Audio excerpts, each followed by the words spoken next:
तो ये एक स्ट्रेस स्ट्रेन डायग्राम है जहाँ पे ये ओरिजिन ओ पॉइंट है। ए को हम लोग बोलते हैं, तो ए जो होता है वो होता है प्रोपोर्शनैलिटी लिमिट, उसके बाद बी होता है वो होता है यील्ड। ए से जो बी का कर्व है वो थोड़ा सा कर्व रहता है, ये लीनियर होता है और ये वाला पोर्शन नॉन लीनियर होता है। ठीक है, फिर ये ऊपर जाता है, ये यील्ड स्ट्रेस, और फिर यहाँ से ये यहाँ तक इलास्टिक स्ट्रेन है। ये जो आपको लाइन दिख रही है, ये आप लाइन सीधी बना लेंगे तो यहाँ इलास्टिक स्ट्रेन है। मतलब अगर यहाँ तक आपका स्टील को हम लोग खींचते हैं, लाइक खींचते हैं, तो वापस वो इलास्टिक बिहेवियर शो करेगा, वापस अपनी शेप में आ जाएगा।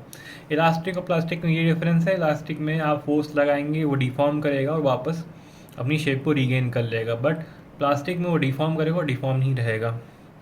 प्लास्टिक इलास्टिक का सबसे अच्छा आपको अगर एग्जांपल चाहिए तो वो है कि हम आटे का जो डो होता है, आप उसमें अगर अपनी थंब को प्रेस करेंगे तो जितना वापस आ जाता है उतना इलास्टिक, और जितना वैसे का वैसे मेंटेन शेप रहता है वो प्लास्टिक। ठीक है, अभी यहाँ आप आगे देखेंगे तो ये है नॉमिनल, ये जो ऐसे नीचे जा रहा है ये है नॉमिनल। इसमें आपको लग रहा है स्ट्रेस कम हो रहा है, बट स्ट्रेस कम नहीं हो रहा है, क्योंकि जब आप किसी भी स्टील के रॉड को खींचेंगे तो उसका जहाँ पे नेकिंग होगी वहाँ पे area sir cross section area कम होता रहेगा और स्ट्रेस बढ़ता रहेगा। तो ट्रू जो डायग्राम होता है वो ऐसे जाता है, बट नॉमिनल हम लोग ये बोलते हैं। चलिए अब आगे चल। हाँ, अभी इसमें ये भी लिखा हो, यहाँ तक जो एरिया है वो है इलास्टिक स्ट्रेन, बाकी जो एरिया है वो है प्लास्टिक स्ट्रेन। ठीक है, यहाँ से वापस जो मेटल है अपना, या जो भी एलिमेंट है वो अपना शेप को रीगेन नहीं करेगा। और यहाँ पूरा लिखा है O is the start point with zero stress, तो ये सब लिखा हुआ है। अभी सिग्मा यानी stress is equal to e, e होता है यंग मॉडुलस और ये एप्सिलॉन होता है स्ट्रेन का साइन। ठीक है, और ये stress directly proportional to strain, ये वाला जो फॉर्मूला है वो हुक्स, रॉबर्ट हुक ने दिया था। ठीक है, फिर ये ई यंग मॉडुलस का आ गया, इसको यंग मॉडुलस भी बोलते हैं और मॉडुलस ऑफ इलास्टिसिटी भी बोलते हैं।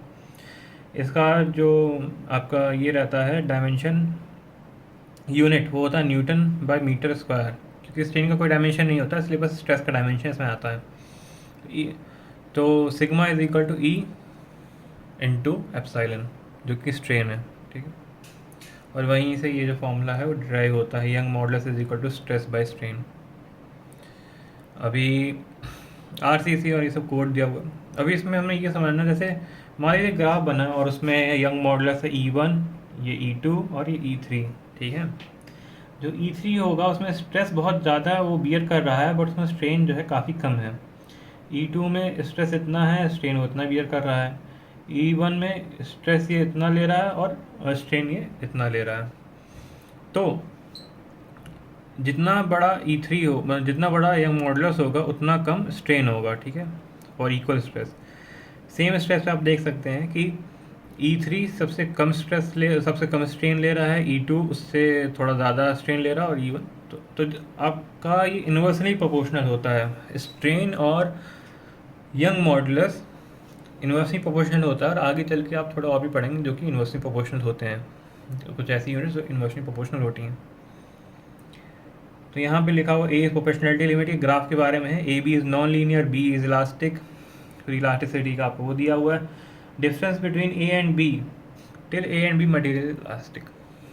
ठीक है, but material linear elastic till A and beyond A it's non linearly elastic, जो कि मैंने उधर बताया था। C dash is upper yielding point which is just a transition, it has no practical significance. ठीक है, सी डैश हम लोग वहाँ पे हम लोग दिखा देते हैं, पर उसका कोई प्रैक्टिकल सिग्निफिकेंस जो है नहीं है।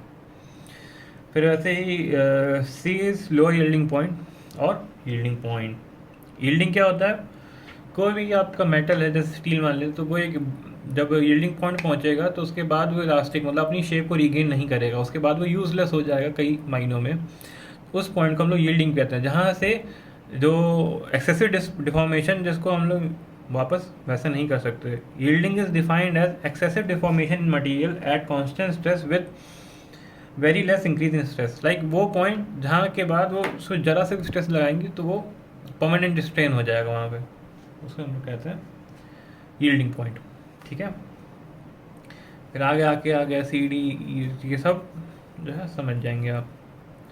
अभी हम चलते हैं एफिस फ्रैक्चर पॉइंट, ये आखिरी पॉइंट होता है।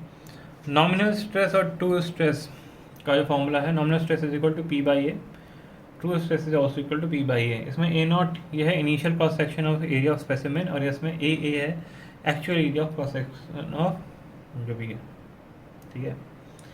Due to necking the area start reducing, so true stress keep on increasing, और necking and with cup and cone failure, ठीक है। जो फेलियर आएगा वो थोड़ा कप एंड कोन वाला आएगा, ऐसा फेलियर आएगा और यहाँ से टूट जाएगा, जो कि हमें यहाँ दिखाया जा रहा है। ये कप बन रहा है और ये कैप बन रहा है, कप एंड कोन, सॉरी। फिर इलास्टिसिटी और प्लास्टिसिटी में आपको डिफरेंस समझ में आ गया होगा क्या होता है।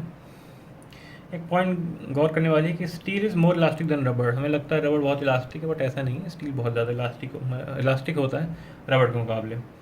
अभी कुछ ऐसे ग्राफ्स हैं जो कि इंपॉर्टेंट है। अगर आपको ग्राफ ऐसे जाके ऐसे मिल रहा है तो यहाँ तक इलास्टिक हो गया और ये वाला पोर्शन प्लास्टिक हो गया, ठीक है। तो इसे कहते हैं इलास्टोप्लास्टिक। सर ये दो ग्राफ बन रहे, एक सीधा और एक थोड़ा कर्व, तो ये लीनियर इलास्टिक हो गया, ये नॉन लीनियर इलास्टिक हो गया। ये हो गया रिजिड प्लास्टिक, मतलब आपने स्ट्रेस बढ़ाया और अचानक से स्ट्रेन आ गया, तो रिजिड प्लास्टिक। अगर आप देख पा रहे हैं रिजिड प्लास्टिक, ठीक है, यही है। फिर आते हैं हम लोग परफेक्ट रिजिड। परफेक्ट रिजिड क्या होता है? जो मतलब एकदम सटा हुआ होगा, ठीक है, मतलब एकदम बराबर इसी के होगा, तो वो परफेक्ट रिजिड होता है, जिसमें स्ट्रेस बढ़ता जा रहा है और एक पॉइंट के बाद टूट जाता है। फ्लूइड क्या होता है? तो इसमें स्ट्रेन नहीं आता, ठीक है। फ्लूइड क्या होता है? जैसे अपनी वाटर होगी, उसमें फ्लूइड होगा, उसमें बस स्ट्रेन आता है, उसमें कोई स्ट्रेस लगाने की कोई जरूरत नहीं पड़ती, ठीक है। अभी हम लोग आते हैं डक्टिलिटी आपको पता होगा, एबिलिटी और material to bear large permanent strain before fracturing is called ductility. Due to इस property steel is drawn into wire, ठीक है। डक्टिलिटी क्या होता है? वो एक लार्ज परमानेंट स्ट्रेन को जो है गेन कर सकता, ability of material to bear कर सकता है, ठीक है। Rubber is not ductile even if it's exhibit large strain because that strain is not permanent, ठीक है। रबर डक्टाइल नहीं है। Brittleness, material that exhibit little और no yielding before failure are referred as brittle, मतलब जो अचानक टूट जाते हैं। कास्ट आयरन एग्जाम्पल, ग्लास का एग्जाम्पल, ठीक है। इसमें आपको स्ट्रेनिंग नहीं दिखेगी, ऐसे नहीं लगेगा ग्लास मोड़ रहा है, कुछ अचानक से कट से टूट जाएगा, तो इसे ब्रिटल मटेरियल कहते हैं। ब्रिटल ऐसे होंगे, ठीक है। डक्टाइल आपके ऐसे होंगे ग्राफ में जब बनेंगे उसके, तो ductility and brittleness are inverse property. Brittle material never give warning before A failure, और ये सब लिखा हुआ, ठीक है। क्रीप इंपॉर्टेंट है, आप क्रीप को आप यहाँ से समझ सकते हैं। क्रीप एंड रिलैक्सेशन, ये दो इंपॉर्टेंट पॉइंट हैं, बट इसको आप ऐसे समझ सकते हैं। मान लीजिए ये एक बीम है, ठीक है, यहाँ आपने फोर्स लगा रखा है P, जिसमें आपका डेल्टा 1 इलोंगेशन हुआ। अब 10 साल बाद आया, इसमें आपने वही फोर्स लगा रखा है P, और इसमें डेल्टा 2 का इलोंगेशन और हो गया, तो इसे हम लोग क्रीप कहते हैं, जो वक्त के साथ सेम स्ट्रेस पे और ज़्यादा बढ़ जाता है, ठीक है। रिलैक्सेशन क्या होता है? आपने यहाँ फोर्स लगाई, इससे जुड़ गया, बट इसका स्ट्रेस है भी 100 न्यूटन mm², ठीक है। बट अब 10 साल बाद आते हैं, इसमें स्ट्रेस कम हो जाता है, इसी में स्ट्रेस जो है कम हो जाता है, तो उसको कहते हैं रिलैक्सेशन, ठीक है। अभी ये सारी कुछ डेफिनेशन है। क्रीप जो है, इट इज़ टाइम डिपेंडेंट